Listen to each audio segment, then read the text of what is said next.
friends, welcome back to my channel. இன்னைக்கு chicken pepper fry semi gravy எப்படி பண்ணது நம்ம சேனலில் பார்க்கலாம் வாங்க. அதுக்கு ஒரு ஃப்ரையிங் பேன் மினி பேன் எடுத்துக்கோங்க. அதில் 1 tablespoon coriander seeds, 1 tablespoon pepper, 1 tablespoon சோம்பு, 1 டேபிள் ஸ்பூன் சீரகம், 2 red chilli Kashmiri red chilli add பண்ணியிருக்கேன். இது எல்லாமே நல்லா டீப்பாக ரோஸ்ட் பண்ணிக்கோங்க. 2 மினிட்ஸ் அளவுக்கு ரோஸ்ட் பண்ணிக்கோங்க. நான் வந்து ஆல்ரெடி ரோஸ்ட் பண்ணி வச்சுருக்கிறேன்.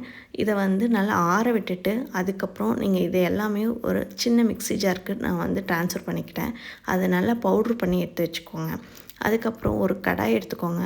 அதில் உங்களுக்கு எவ்வளோ தேவையோ அவ்வளோ எண்ணெய் ஆட் பண்ணிக்கோங்க. ஆட் பண்ணதுக்கப்புறம் பிரியாணி ஸ்பைசஸ் ஆட் பண்ணிக்கோங்க.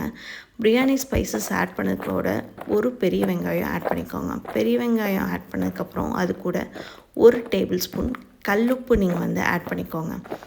கல்லுப்பு ஆட் பண்ணதுக்கப்புறம் அது கூட 1 டேபிள் ஸ்பூன் இஞ்சி பூண்டு பேஸ்ட் ஆட் பண்ணதுக்கப்புறம் 2 க்ரீன் சில்லி ஆட் பண்ணிக்கோங்க.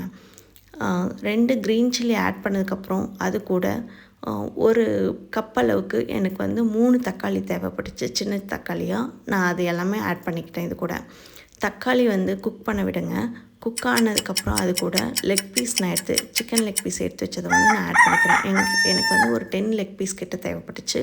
அதனால் நான் எல்லாமே போட்டுக்கிட்டேன்.